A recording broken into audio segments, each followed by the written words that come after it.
cold concrete pressed against Nkechi's cheek. Her eyes snapped open, heart hammering against her ribs like a caged animal desperate for escape. Thick rope bit into her wrists, the coarse fibers scraping raw against her skin. The warehouse around her reeked of burnt incense mixed with damp concrete and something metallic she didn't want to name. Flickering fluorescent lights buzzed overhead, casting shadows that danced like demons across rusted metal crates stacked to the ceiling. She tried to move. Pain shot through her shoulders. Her head throbbed with a dull ache that made thinking feel like wading through mud. How did she get here? The last thing she remembered was closing up her mother's restaurant in Itaewon. The familiar scent of jollof rice and suya still clinging to her clothes, the sound of K-pop drifting from the noraebang next door. A shadow moved in the corner of her vision. Nkechi's breath caught, her muscles tensed, every instinct screaming danger. The shadow took form, solidifying into a man who stepped forward with the quiet confidence of a predator who knew his prey couldn't escape. Tall, broad-shouldered, black ink snaked down his neck in intricate patterns, disappearing beneath a leather jacket that probably cost more than 3 months' rent. His face was sharp, almost beautiful in its coldness, with eyes that held no warmth, no mercy. He stopped 3 feet away, hands in his pockets, studying her like she was a puzzle he'd already solved. "You're late," he said, voice smooth as expensive whiskey. "Our wedding starts in 1 hour." Nkechi's mind went blank.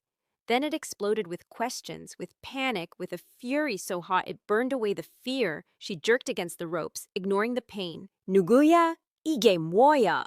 The Korean burst from her lips, sharp and precise, but underneath it ran the rhythm of her mother's Yoruba, the cadence of her father's Igbo, the unique melody of someone who belonged to multiple worlds and none of them completely. He didn't flinch, didn't blink, just rolled up his sleeves slowly, deliberately, revealing a dragon tattoo that coiled up his forearm, scales so detailed they seemed to shimmer in the dim light. The dragon's mouth opened toward his wrist, breathing fire that licked toward his palm. "Relax," he said, and somehow that single word felt more threatening than any shout. "You'll understand everything after you sign." Sign? Sign what? Nkechi's mind raced, clicking through possibilities like shuffling cards. Marriage certificate? Contract? Death warrant? She scanned the warehouse again, more carefully this time. 5 men stood in the shadows, all watching, all dangerous. Exit points, 2 doors, both guarded. Windows, 2 high, barred. Weapons? She spotted at least 3 guns, probably more hidden. The calculation steadied her. Fear was useless. Panic would get her killed. She needed to think, to survive, to find the angle that would get her out of here alive. "Egba," she spat, in Yoruba, letting the word carry all her defiance, all her rage. "I am not your plaything." For the first time, something flickered in his eyes. Surprise? Recognition? It vanished before she could name it. "Kang Jae-Min," he said, as if his name should mean something to her, as if it should make her knees weak and her resistance crumble. "And you're going to be my wife, Nkechi, whether you remember promising me or not."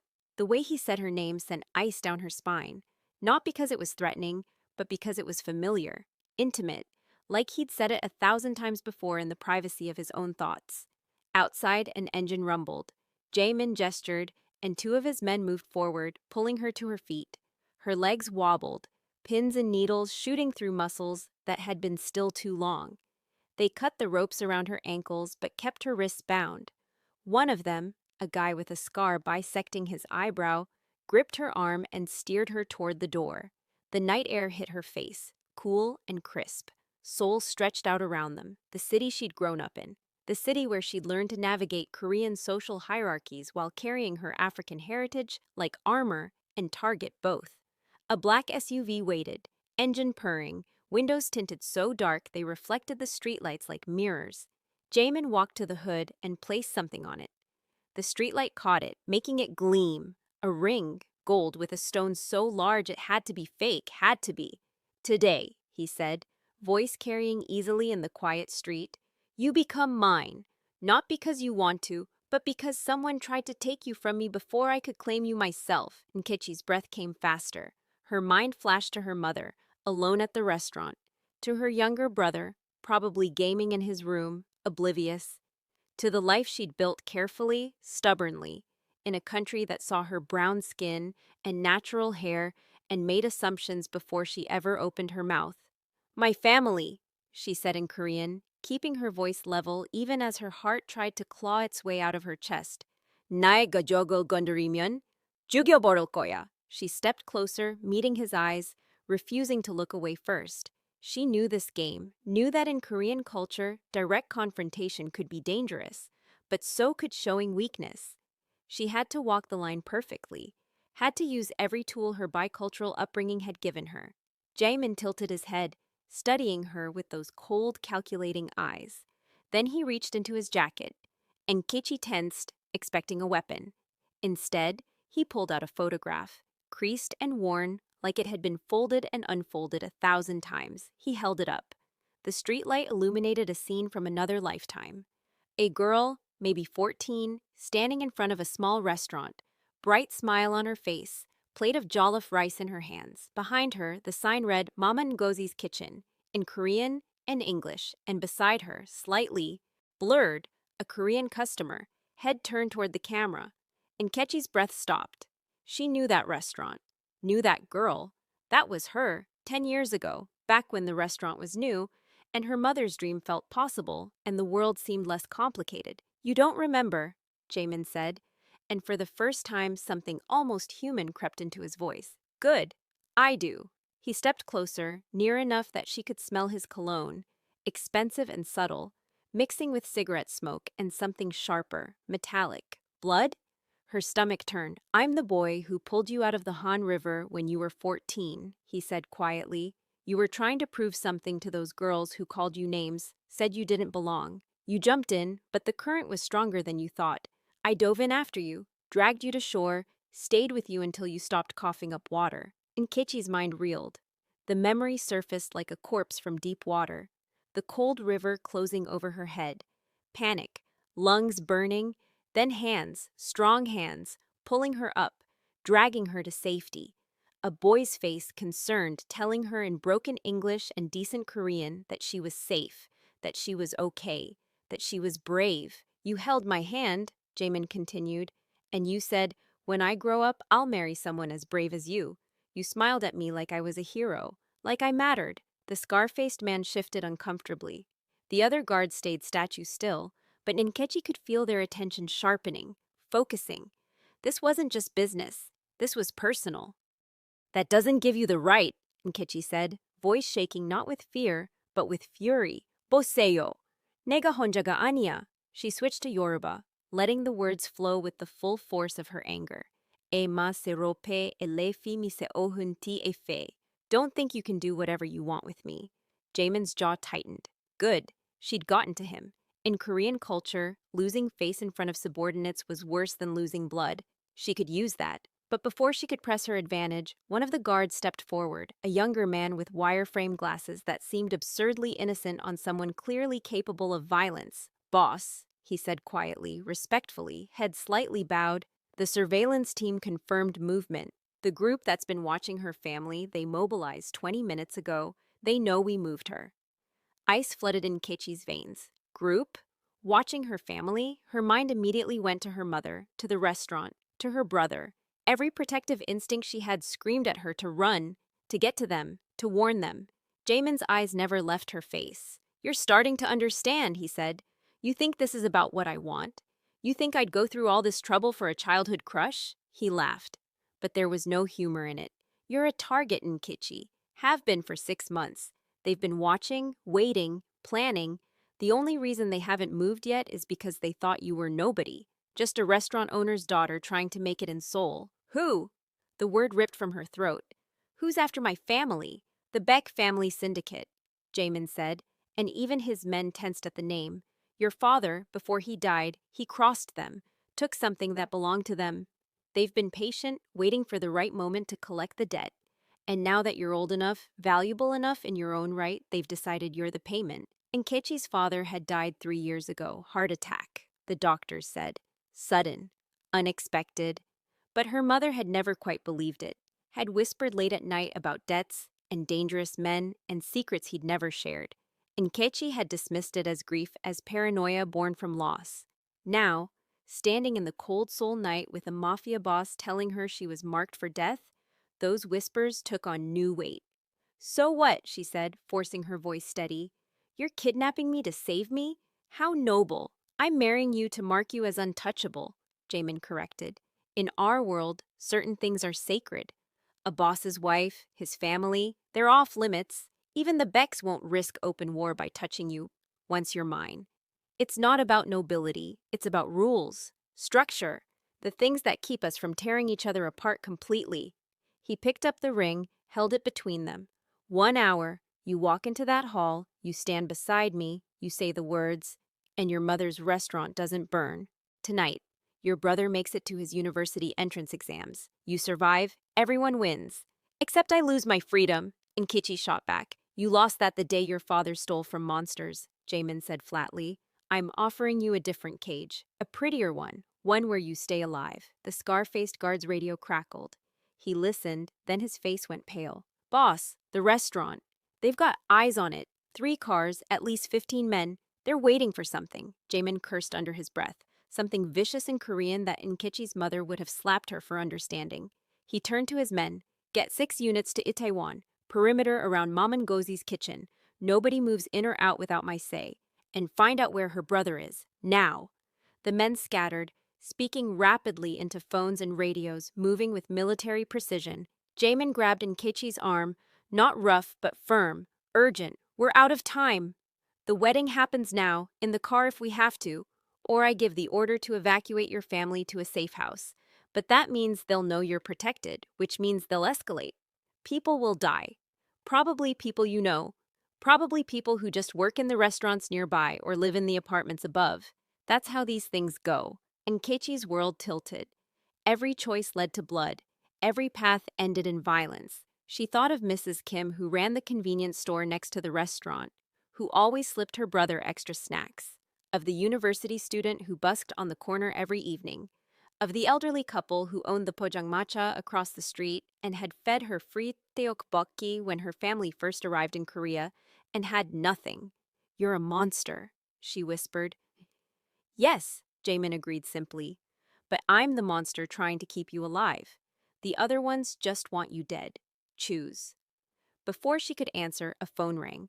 Jaemin answered it, listened, and his entire body went rigid. "When?" Pause. "How many?" Another pause. Longer. "No, absolutely not. Stand down. I'm handling this." He ended the call and looked at Nkechi with something almost like regret. "Your father didn't just steal from the Becks. He stole their daughter. Arranged marriage, political alliance, the whole thing. She was supposed to marry the Beck family heir, cement a peace treaty between syndicates. Your father helped her escape to America, gave her new documents, a new life." Nkechi's breath caught. "My father saved someone. Your father destroyed a very expensive alliance and humiliated one of the most dangerous families in Seoul," Jaemin corrected. "And now they want their pound of flesh, specifically you. They've decided that since your father took their daughter, they'll take his. Force you into the marriage their daughter escaped. Make an example out of your entire family." The world went silent, even the city sounds faded, leaving only the thundering of Nkechi's pulse in her ears. She understood now. Understood why Jaemin had moved so drastically, why the urgency, why the forced wedding. In the twisted logic of the underworld, becoming his wife was the only thing standing between her and a fate she couldn't imagine. "I need to see my mother," she said. "I need to know she's safe." Jaemin studied her face, then nodded once. After you're mine on paper, after the Becks back off, after the immediate threat passes, then you can see her, then you can explain. But right now, we move, or she dies wondering why strange men with guns are surrounding her restaurant." He held out his hand, palm up, the ring balanced on his fingers. "I saved you once. Let me save you again, even if you hate me for it." Nkechi looked at the ring, at his hand, at the tattoos that marked him as someone who'd chosen violence as a way of life. Everything in her screamed to run, to fight, to refuse. Her mother had raised her to be strong, to never let anyone control her destiny. Her father, despite whatever darkness he'd hidden, had taught her that dignity mattered more than survival. But dignity didn't keep your family alive. She reached out slowly, and the moment her fingers touched his palm, Jaemin moved. He slid the ring onto her finger with surprising gentleness, then pulled her toward the SUV. "Move," he ordered his men. "We go to the hall. Ceremony in 30 minutes. Full security detail. I want snipers on every roof within a 3-block radius. Nobody gets in without clearance. Nobody gets out without my permission." The guards scattered like startled crows, speaking into radios, engines roaring to life. Jaemin opened the SUV door and guided Nkechi inside. The interior was all black leather and tinted windows.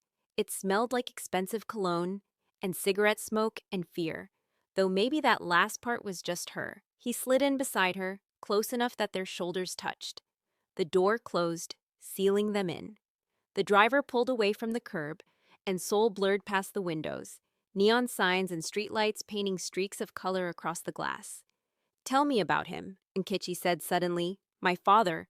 What did he really do?" Jaemin was quiet for a long moment. Outside, the city rushed past, oblivious to the drama unfolding in the back of a black SUV. He was muscle for the Beck family, enforcer, good at hurting people when they needed hurting. But he had a code, something rare in this world. When he found out they were selling the daughter to a man who'd already beaten 2 wives to death, he couldn't stomach it. So he got her out, risked everything, called in every favor, burned every bridge. And then he left, Nkechi said bitterly. Came to Seoul, met my mother, pretended to be normal. He tried to be normal, Jaemin corrected. Loved your mother, loved you and your brother. Opened that restaurant, worked 16-hour days trying to build something clean. But you can't run from this life, Nkechi.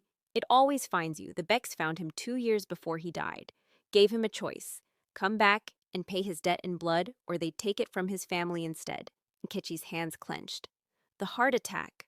Poison, Jaemin said quietly. Slow acting, looked natural, gave him time to say goodbye, to pretend everything was fine. That was their mercy, letting him die with dignity instead of putting a bullet in him in front of his family. Rage, hot and vicious, flooded through her. Her father had died slowly, knowing what was coming, unable to tell them, unable to warn them. He'd spent his last months watching them smile, watching them plan futures he knew they might not have, carrying that weight alone. "Why do you care?" she demanded, turning to face Jaemin fully. "Why risk war with the Becks for me? Don't tell me it's because of some childhood promise. Nobody builds an empire like yours by being sentimental." His jaw tightened. For the first time, she saw something crack in that cold exterior. "You want the truth? Fine. I've spent 10 years building power, making money, breaking bones, doing everything necessary to become untouchable. And every time I closed a deal, every time I eliminated a rival, every time I looked at myself in the mirror and barely recognized the reflection, I thought about that girl who smiled at me like I was a hero, like I was good." He looked at her, and his eyes held something desperate, something almost broken. "You were the last person who saw me as human before I became this. And maybe, if I save you, if I keep you safe, maybe I can pretend I'm still that boy who pulled you from the river, that I'm not just another monster in a city full of them." The vulnerability in his voice shocked her more than any threat could have. This wasn't just about possession or power or keeping the peace between syndicates. This was about him trying to save whatever was left of his soul by saving her. Before she could respond, the SUV pulled up to a building, modern and sleek, all glass and steel. Guards flanked the entrance, more tattoos, more hard eyes. But beyond them, through the glass doors, Nkechi could see an interior decorated with flowers, white silk, traditional Korean wedding elements mixed with something else. African fabrics, kente cloth patterns, colors that sang of her mother's homeland. "You did this?" she whispered. "I researched," Jaemin said simply. "If I'm forcing you into this, the least I can do is acknowledge all of who you are." The door opened. Jaemin stepped out first, scanning the area with the paranoia of someone who'd survived too many attempts on his life. Then he offered his hand to help her out, and Nkechi realized this was it, the moment, the point of no return. She took his hand and stepped into the Seoul night. The air tasted like rain about to fall. Above them, the sky was dark, clouds covering the stars, the city's light pollution painting everything in shades of orange and gray. They walked toward the entrance, Jaemin's hand firm on her lower back, proprietary but also protective. Guards fell into formation around them. Inside, Nkechi could see more people, witnesses probably, whoever was necessary to make this legal, binding, real. Her mind raced through options. She could run, but where? She could fight, but against this many armed men? She could scream, but who would hear? Who would care? This was Seoul's underbelly, where certain rules applied and civilian laws meant nothing. She thought of her mother, probably at the restaurant right now, surrounded by dangerous men and not even knowing it. Of her brother, brilliant and naive, who still believed the world was mostly good. Of all the people whose lives would be destroyed if she refused this. They reached the entrance. Jaemin stopped, turned to face her fully. "Last chance," he said quietly. "You walk through these doors, you become mine. Not just on paper. The Becks will see it as a declaration of war temporarily avoided. My rivals will see it as weakness or strength, depending on how we play it. And you'll be trapped in a world most people don't even know exists." "And if I refuse?" Nkechi asked, already knowing the answer. "Then I do my best to protect your family anyway, but without the official protection my name and position offer. Some of them might survive. Your mother, probably, your brother, maybe. But the collateral damage will be extensive. And the Becks won't stop.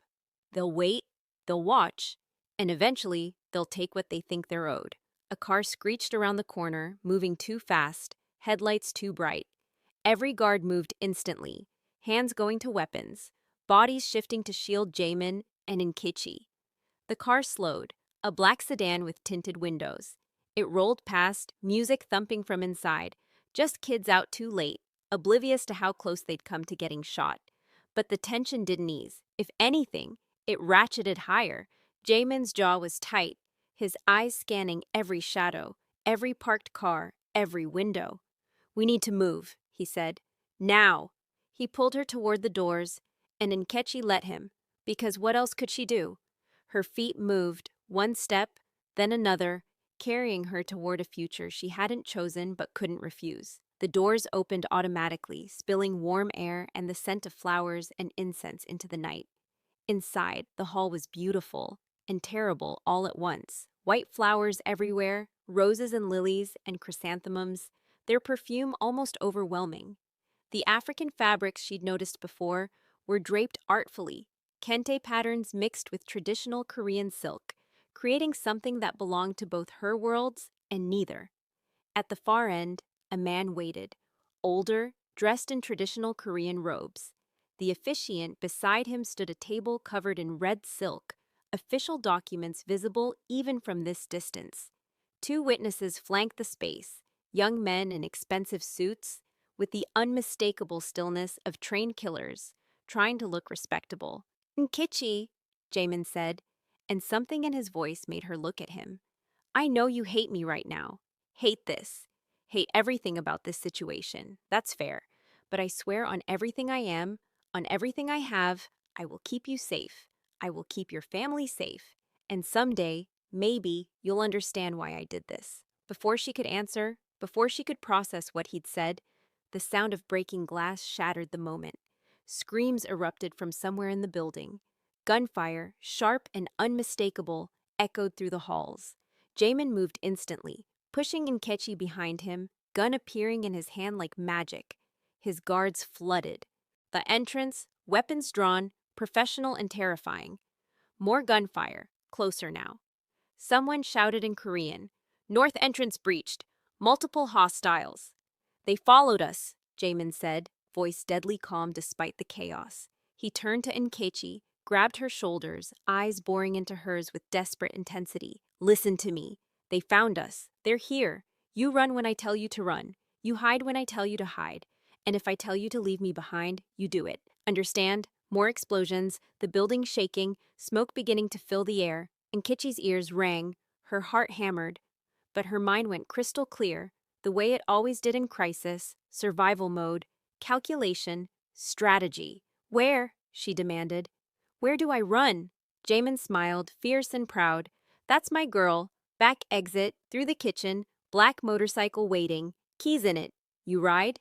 "Yes," Nkechi lied, because now wasn't the time for truth. The doors behind them exploded inward. Men poured in, masked, armed, moving with military precision. The Becks had come to collect their debt, and they'd brought an army. Jaemin raised his gun, looked at Nkechi one last time. "Run," he said. Then he turned toward the chaos and opened fire. If this story pulled you in, if you felt every twist, then don't leave without joining the family. Hit subscribe so you don't miss the next chapter. More Afro-Korean stories are coming, and each one goes deeper than the last.